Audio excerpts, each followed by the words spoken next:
Hi everyone, मैं हूं Jay. Welcome to my new blog. तो जैसा कि लास्ट ब्लॉग में मैं डेनमार्क की पार्लियामेंट में गया था जो कि क्लोज थी, तो अब मैं यहां पर आ चुका हूं वॉर म्यूजियम में। तो ये जो वॉर म्यूजियम है ये मेरे कोपेनहेगन कार्ड में आता था, तो ये मुझे बिल्कुल फ्री ऑफ कॉस्ट पड़ा है।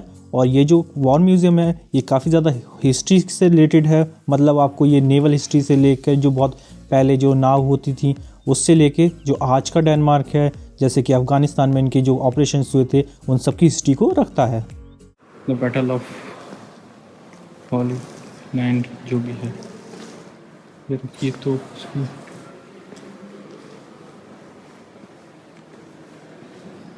Three way of shooting. ये देखो उसी किस तरीके से 3 गन लगी हुई रहती थी और तीनों इस तरीके से शूट करती थी कि हो जाए कवर, मतलब आदमी मर जाए। पॉइंट इनका ये है, जिंदा ना बचे। Women and cannon. ओके, तो ये रहा इनका गाड़ी। कुछ मैंने आपको नहीं दिखाया, जैसे यहाँ पे ये देखो, तो ये रही micelles guiding guidance, missile launching. बाकी अगर ये देखें तो हमको ज़्यादातर और ओल्ड टेक्नोलॉजी वाली चीज़ें हैं। तो मतलब कई लोगों को पढ़ना बहुत ज़्यादा पसंद होता है इन चीज़ों के बारे में, और वो वाकई में पढ़ते भी हैं, प्लस इनके बारे में रखते हैं। मुझे कुछ इतना शौक़ नहीं है, तो ठीक है। तो मॉडर्न मिसाइल देखने के बाद में मुझे यहाँ पर और भी चीज़ें मिली, जैसे कि यहाँ पर कैनन जो कि आप देख सकते हो। तो आपको मैं बता दूँ कि मेरा ओवरऑल एक्सपीरियंस इन चीज़ों में काफ़ी ज़्यादा है, क्योंकि मैं जो डिफेंस की जो चीज़ें रहती हैं उस पर मैं बहुत ज़्यादा ध्यान देता हूँ। जैसे इंडिया में हमारी DRDO है जो कि नए नए वेपन डेवलप करती है, तो मैं हमेशा उनको एक तरीके से वॉच लिस्ट में रखता हूँ कि क्या क्या चीज़ें डेवलपमेंट में हो रही है। तो यहाँ पर भी आप देख सकते हो कि ये जो उनके पुराने पुराने वेपन्स थे वो इन्होंने एक तरीके से शोकेस के लिए लगा रखे हैं यहाँ पर।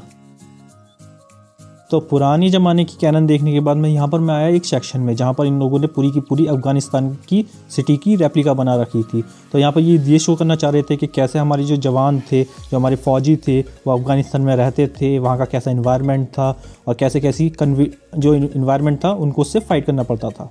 तो अफ़गानिस्तान पे जो हमला किया गया था वो नेटो ने मिलकर किया गया था, और जो डेनमार्क है वो नेटो का पार्ट है। तो यहाँ पर आप देख सकते हो कि इन लोगों ने जो कोलैबोरेशन के साथ में कितने अच्छे तरीके से यहाँ का जो इन्वायरमेंट बना के रखा है कि देखो कि अफ़गानिस्तान में हमारे सोल्जर्स ने किस तरीके से इस चीज़ों को फेस करा था और कैसी कंडीशन में वो रहे थे। मैं आपको बता सकता हूँ कि ये बहुत ही ज़्यादा रियलिस्टिक लग रहा था, मुझे तो काफ़ी मज़ा आया। बिल्कुल सेम टू सेम जैसे वहाँ पे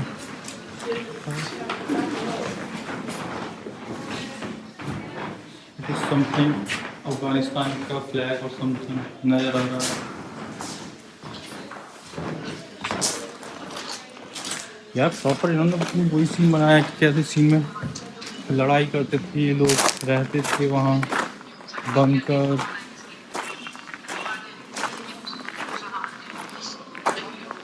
ओह माय गॉड, कैसे गाड़ियों के हालात हो जाते थे।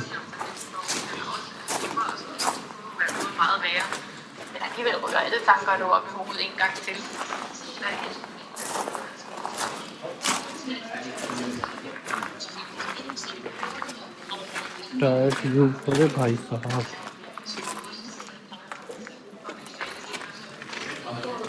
पूरा का पूरा रियलिस्टिक सा लग रहा है,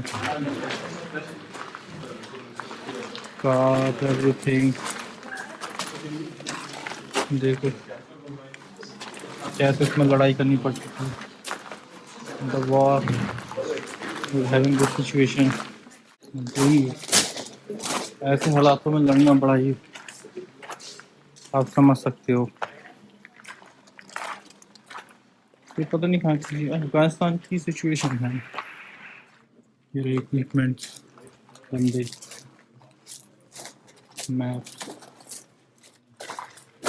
ऊपर जाके कुछ हो रहा होगा पर मैं इसे ही करूँ, इतना टाइम तो है नहीं मेरे पास। खाना पीना, तेल सरसों का। अरे यार मेरे तो नाखून भी होने लगा। कैसी जगह है यार, धूल मिट्टी। ये देखो टॉयलेट, ये देखने वाली चीज़ें। रहते सोते कैसे थे, गन्स। तो हमारा ये हो गया ग्राउंड फ्लोर कवर। अब इसके बाद में हम जाएंगे फर्स्ट फ्लोर को। ग्राउंड कलर में आर्टिलरी और जो वॉर था अफगान मिशन वो कंप्लीट हो गया है। तो ग्राउंड फ्लोर कवर करने के बाद अब मैं जा रहा हूँ फर्स्ट फ्लोर पे, जहाँ पर इन्होंने रखे हैं नेवल बेस के काफ़ी ज़्यादा के जो होते हैं ना रेप्लिकास के शिप कैसे हुआ करते थे, कैसे वो लड़ाई करते थे। तो आज की मॉडर्न वेपन तो हम जानते ही हैं कि मिसाइल हो गई, बंदूक हो गई, लेकिन इससे पहले जो होता था ना काफ़ी समय पुराने, जैसे 300-400 साल पुरानी, तो वहाँ पर नेवी ही सबसे मेन चीज़ रहती थी।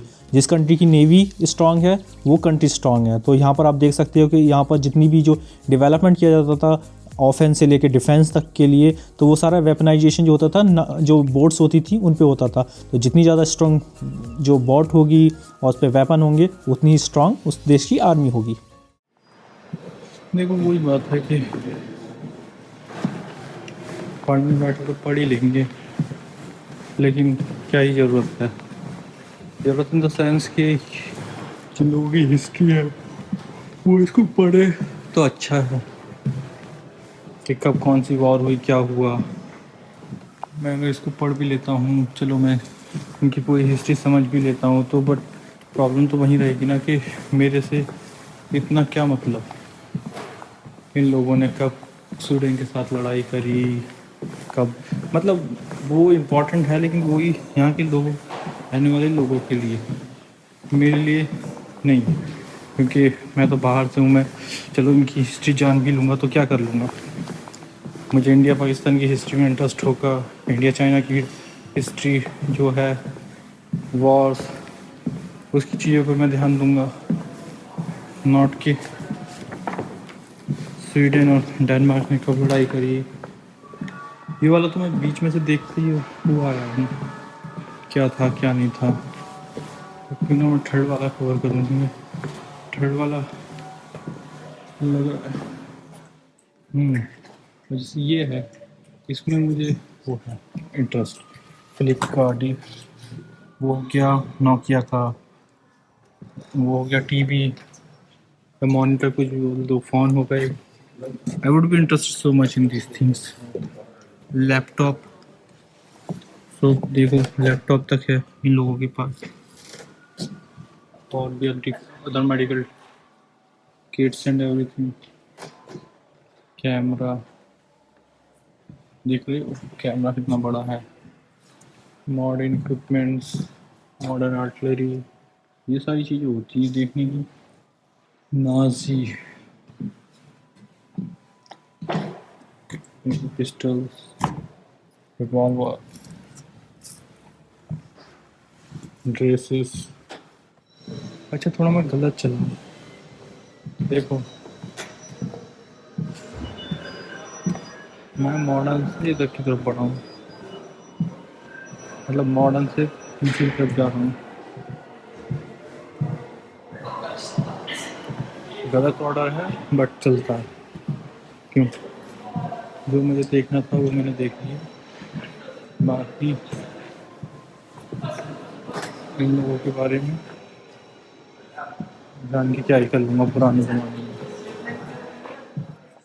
तो ये जो म्यूज़ियम ने बहुत ज़्यादा बैलेंस है, जैसे कि मैंने आपको बताया कि इन्होंने मिसाइल तक की दिखाई हैं, अफ़गानिस्तान की वॉर तक की दिखाई, और उसके बाद में जब हम ऊपर आए तो उन्होंने 300-400 साल पहले ये नाव के थ्रू जिनकी जो आर्मी स्ट्रांग हुआ करती थी वो दिखाई। उसके बाद में जो तलवार है वो वाला भी सेक्शन है। तो आपको मैं बता दूं ये बहुत ज़्यादा बैलेंस सेक्शन है, मतलब इन्होंने हर समय की जो वेपन होते थे और ये सारी चीज़ें थी कि वॉर से रिलेटेड हिस्ट्री, वो इन्होंने अच्छे से प्रिजर्व करके रखी है। तो यहाँ पे लास्ट में निकलते हुए मैंने देखा यहाँ पर एक सेक्शन था जहाँ पर केवल हेलमेट ही थे। अब मुझे समझ में नहीं आया कि वो हेलमेट किस लिए थे, क्योंकि सारे हेलमेट एक जैसे दिख रहे थे, तो कुछ डिज़ाइन भी नहीं है अलग, पर होगा कुछ सिग्निफिकेंस होगा, शायद किसी वॉर के या किसी और चीज़ के आर्काइव होंगे, इसलिए उन्होंने एक तरीके से उसको लगा रखा है। तो वॉर म्यूज़ियम देखने के बाद अब मैं आ चुका हूँ बाहर, और अब मैं जा रहा हूँ 7-Eleven की शॉप पर। तो आपको मैं बता दूँ कि 7-Eleven की शॉप होती है एक तरीके से ना मिनी मार्केट या सुपर मार्केट बोल दो। यहाँ पर हर चीज़ मिल जाती है आपको, फॉर एग्जांपल बेकरी से रिलेटेड या फिर क्विक फूड भी यहाँ पर मिल जाता है। और हांगकांग में भी मैंने ये नोट किया था। तो यहाँ पर भी मैंने लिया अपना सबसे फेवरेट फूड जो कि है क्रोइज़ॉन्ट। तो इस समय जो मैं कोपेनहेगन में आया हूँ, ये टाइम है क्रिसमस से ठीक पहले का। तो आप देख सकते हो कि यहाँ पर जो लगी है स्ट्रीट मार्केट लगी हुई है। तो मैं आपको बता दूँ कि जो क्रिश्चियनिटी में जो होता है ना, क्रिसमस इनके लिए काफ़ी ज़्यादा मायने रखता है। तो ये क्या करते हैं कि इनके लिए 1 महीने पहले से ही वो सारी चीज़ें शुरू हो जाती हैं। तो इस समय आप देख सकते हो कि यहाँ पर क्या चल रहा है। यहाँ पर एक तरीके से स्ट्रीट मार्केट है और यहाँ पर क्या चलता है कि आपको फूड टेस्ट कर सकते हो और आप वो फूड बाद में अगर आपको अच्छा लगता है तो उसको और भी ज़्यादा पैक करा के लेके जा सकते हो या खा सकते हो। तो ये एक तरीके से ना हमारे यहाँ जो इंडिया में मेला होता है वो इनका मेला है यहाँ पर। तो क्रिसमस की वजह से यहाँ पे जितनी भी स्ट्रीट शॉप थी वो अच्छी तरीके से डेकोरेटिव थी और बिल्कुल थीम मैच कर रही थी, जैसा कि क्रिसमस में जो लाल थीम होती है उसी तरीके से। तो आप देख सकते हो कि यहाँ पर बहुत ज़्यादा वैरायटी है खाने से लेके हर चीज़ में, शॉपिंग में। तो लोग आ रहे हैं और ख़रीद रहे हैं। तो ऐसा नहीं है कि वो यहाँ पर भी यूरोप में काफ़ी ज़्यादा जो शॉपिंग कल्चर है ये सारी चीज़ें हैं, इसके अलावा भी जो होता है स्ट्रीट कल्चर भी यहाँ पर भी है। तो स्ट्रीट मार्केट देखने के बाद अब मैं आ चुका हूँ यहाँ पर एक म्यूज़ियम है जिसका नाम है थॉरवेल्सन म्यूज़ियम। तो मैं बता दूँ ये जो है ना थॉरवेल्सन, ये एक तरीके से एक पर्सन थे जो कि एक्सपर्टीज़ रखते थे स्कल्पिंग में। तो स्कल्पिंग क्या होती है, मतलब जैसे कि मूर्तिकार होते हैं ना जो पत्थर में से निकाल देते हैं नई नई तरीके की मूर्तियाँ, तो वो यही काम करते थे और इन्होंने बहुत ज़्यादा बड़ी बड़ी मूर्तियाँ बनाई थी जिसके लिए ये प्रसिद्ध हैं काफ़ी ज़्यादा। तो यहाँ पर ये ज़्यादा फेमस म्यूज़ियम था तो मैंने सोचा क्यों ना यहाँ पर भी एक चक्कर काटा जाए। यहाँ पे जैकेटें टांग सकते हो, बस अच्छा कर रखा है इन लोगों ने, जैकेट वैकेट सब अलग से टांग के रख दिया। तो यहाँ पर आप देख सकते हो कि जो कितनी अच्छी तरीके से मूर्तियों को बनाया गया है और कितनी अच्छी से इनकी नक्काशी की गई है। तो ये इनके थॉरवेल्सन जो हैं वो उन्होंने ही बनाई हैं ये सारी मूर्तियाँ। ये क्या है, घोड़े का मुंह, पोस्ट कलेक्शन। तो यहाँ तो मूर्तियाँ देख के मुझे काफ़ी ज़्यादा मज़ा आ रहा है क्योंकि आप देखो कि यहाँ पे जो कलेक्शन है वो काफ़ी एक तरीके से होता है ना कि बेस्ट कलेक्शन बोल दो या कुछ भी, तो उस तरीके का रख रखा है। यहाँ पर डिफरेंट काइंड की मूर्तियाँ हैं, आप देख सकते हो खुद ही कितनी अच्छे से नक्काशी करी गई है। तो अगर जब मैं बाहर आया था ना तो मैंने देखा था यहाँ पर एक प्रोजेक्शन भी चल रहा था कि कैसे जो स्कल्पर था उसने कैसे इन मूर्तियों को तराशा था और कैसे वो काम करता था। मतलब बैठता था, फिर 5 मिनट बाद उठ के दोबारा से उसके माइंड में कुछ आ जाता था, फिर वो ठोकना शुरू कर देता था मूर्तियों को और अच्छे से नक्काशी करता था एट दी एंड। तो ग्राउंड फ्लोर कंप्लीट करने के बाद जब मैं आया था फर्स्ट फ्लोर पर तो मुझे और भी ज़्यादा सरप्राइज़ हुआ क्योंकि यहाँ पर बहुत ही ज़्यादा मूर्तियाँ थी और मैं सोच रहा था कि ये एक आदमी ने इतनी सारी जो मूर्तियाँ कैसे बना दी, मतलब ये बहुत ही ज़्यादा मूर्तियाँ। तो और सारी मूर्तियाँ अनोखी एक तरीके से। आप ये देखो ना वॉल पर जो एक तरीके से पूरी की पूरी नक्काशी हो रखी है कि एक एंड से लेके दूसरे एंड तक बस उसकी स्कल्पचर की मूर्तियाँ ही रखी हुई हैं। तो ब्यूटीफुल, मैं तो यही बोलूँगा कि ये बहुत अच्छी लग रही है मुझे और यही चीज़ है कि जो मैं एक्सपीरियंस करने के लिए यहाँ पर आया था।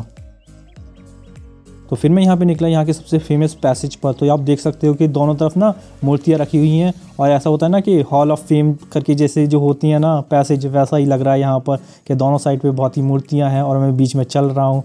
तो बड़ी अच्छी फीलिंग हो रही है।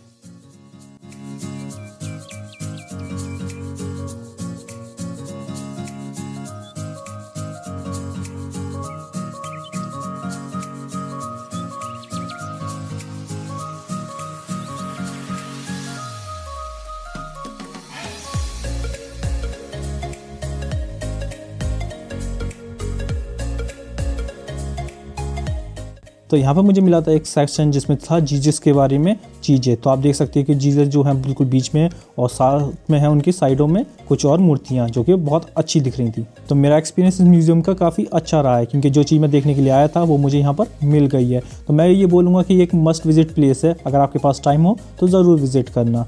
पर अब हमारा टाइम हो चुका है यहाँ से जाने के लिए।